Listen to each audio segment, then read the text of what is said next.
Namaskaram, dear listeners. In today's narration, we proceed to the next part where King Parikshit is already feeling very upset about his stupid action, and Gauramukh, the disciple of Shamika, comes to tell him about the curse that Shamika's son posed on him in his limited understanding of who Parikshit truly was. On the banks of the sacred Ganga, trained as Parikshit was in the path of dharma, and being a worthy descendant of the righteous-minded Pandavas, the king was not unhappy at the turn of events. He lost interest in the things of the world and welcomed death, which was to him a fitting punishment for his unpardonable behavior towards Shamika. This act, as we listen to of Parikshit, of self-reflection, is a very important and a key aspect of a true sadhaka. To be able to see one's own actions in the light of dharma, to see what is befalling one as a result of one's own actions, as a way to greater salvation and something more deeper to one's own life, is the right spirit of a dharmic person. King Parikshit crowned his son Janamejaya as king, and abandoning his princely garments, he made a journey to the banks of the river Ganga. There he spread the holy kusha grass on the ground and sat on it.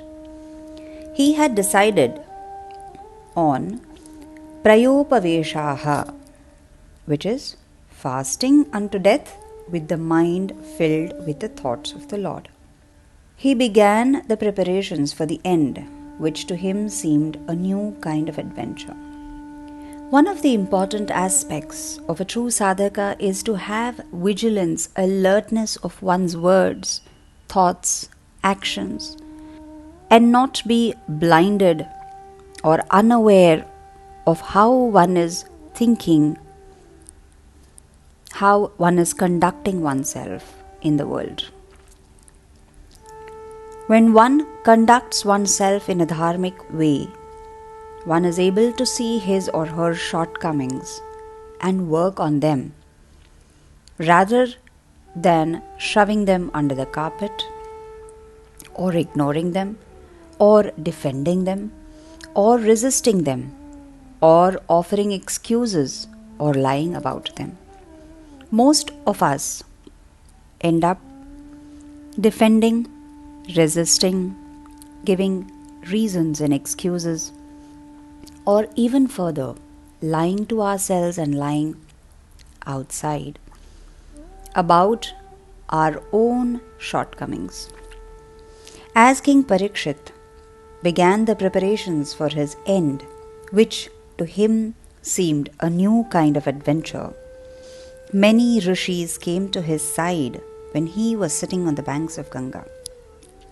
Atri, Vasishtha, Chavana, Sharadvan, Bhrigu, Angirasa, Parashara, Vishwamitra, the son of Gadhi, Parashurama, the son of Jamadagni, Vyasa, accompanied by Narada, all came to visit him. It is worthy to note here that when someone walks the path of dharma, the entire universe and all beings whom we honor today as devatas, rishis, jnanis, yogis, they all come from time to time to visit, to meet such beings, to share their wisdom and to listen to the words of such stalwarts. Looking on his galaxy of great men, Parikshit was thrilled beyond words. He received them with great excitement and joy, and he spoke to them humbly after honoring them. He said, "Without a doubt, mine is great good fortune What good actions have I performed in my previous birth that you should all have deigned to visit me altogether? Now that you have come, please bless me, who has decided on the Prayopavesha. The Brahmin boy who has cursed me has in reality been my benefactor, since he has made me reach out for the next world in the presence of great men like you. I have renounced the world and I am ready to meet death, which is imminent. But I have one request. Please let my ears drink in the praises of the Lord during the 7 days which must pass before I reach Him. This, dear listeners, is the attitude of a righteous, dharmic person who even sees a curse to his benefit and how he is blessed for something more deeper and divine. Situations come in everybody's life, but if we are able to see the opportunity behind it to grow, to go beyond the mundane beliefs and ideas and images that we hold, then for such a person, it is not difficult to attain the Lord. The Rishis said, "Descendant as you are of the Pandavas, princes who renounced the world when Krishna died, it is not surprising that you should follow in their footsteps. This, your decision, is laudable." The king said, "I have but one question to ask of you. What is the course of action to be adopted by a man who is on the point of death, so that he can be assured of becoming sinless?" The Rishis pondered on the question. Some spoke of yaga, others spoke of yoga. Some thought that tapas was the best course to adopt, while others said dana, giving away all that one possessed. No one could say anything definite.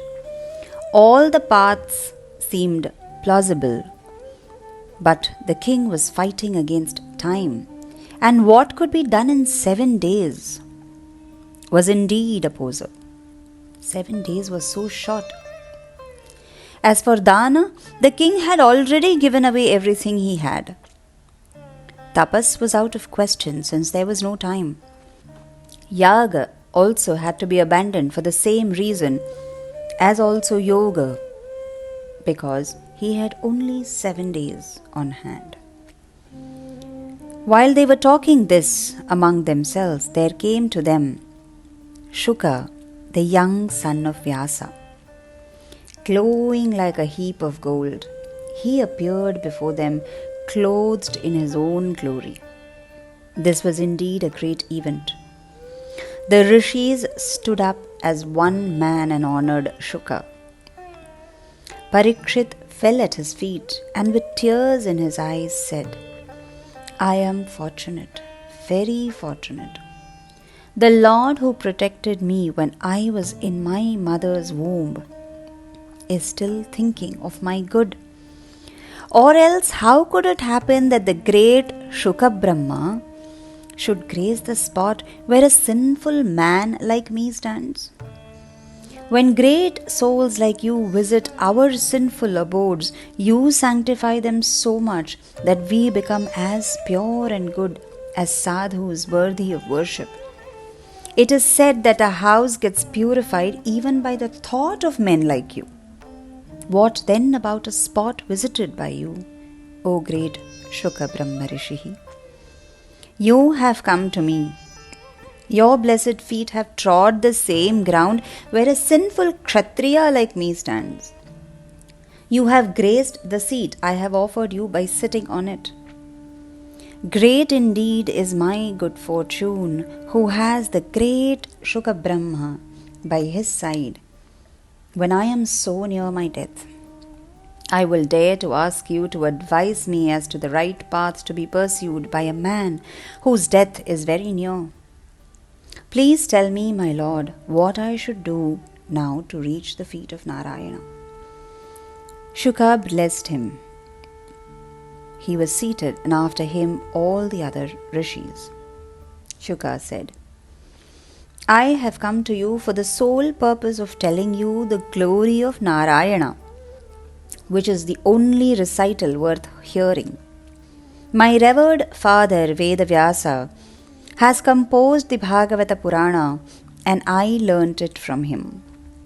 I will tell you the story of the Lord and make these 7 days the most glorious of your life. This story will help you, and not only you, but all men who will be born hereafter. Consider the life of ordinary men on the earth. They are caught in the web of bondage, attachments to their homes, their wealth, their children, their belongings, their body. They are ignorant of the science of self-realization. There are so many things to be learnt by man during his short stay in this world. Yet, what does he do? Half his life is lost in sleep. As for the other half, childhood and youth steal most of it. Man becomes involved in worldly pleasures and the pain resulting from it, from attachment, that he never pauses to think of the truth that death is awaiting him. Every day he sees death around him, and yet he will never consider himself to be a mortal. He will never reckon the quick passage of time which carries him nearer and nearer death every moment, yet with every moment nearer death he wants to possess more and more. And so far, the one who desires mukti from the world of bondage, there is one easy path available, and that is thinking of the Lord at the end of one's life. Even the Rishis who have delighted the Brahman delight in singing the praises of the Lord. There is no need to regret the number of years wasted in thinking of things other than Him. Even a muhurta is enough to tide you over if you are sincere enough.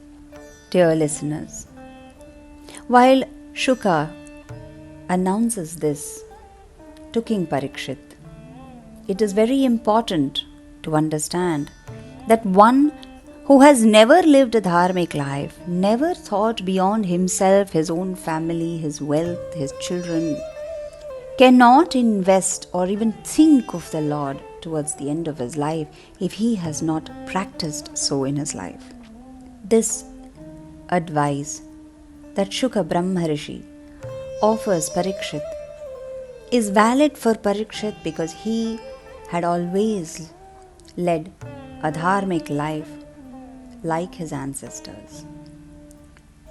Shuka continued, there was a king, Khatwanga by name. He came to know that he had just one muhurta more to live. This was when he was in the heavens with the Devas. Khatwanga at once renounced the heavens and rushed to the earth. He sat in meditation for that one muhurta and reached the feet of the Lord. You, my dear Parikshit, have 7 whole days to spend in this very pleasant task, thinking of the Lord, and I will help you concentrate on Him.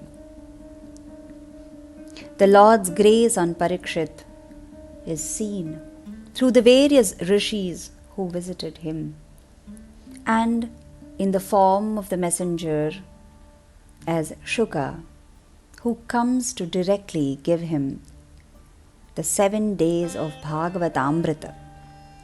That is how even today the Bhagavata is called as a Bhagavata Saptaham or Saptangam or Bhagavata Saptaha, the 7 days of listening to the divine glories of the Lord. For most of us, this focus of being even able to sit and listen is not possible because of having practiced running around. The mind with its impurities never allows us to settle down towards the glories of the Lord with that bhava.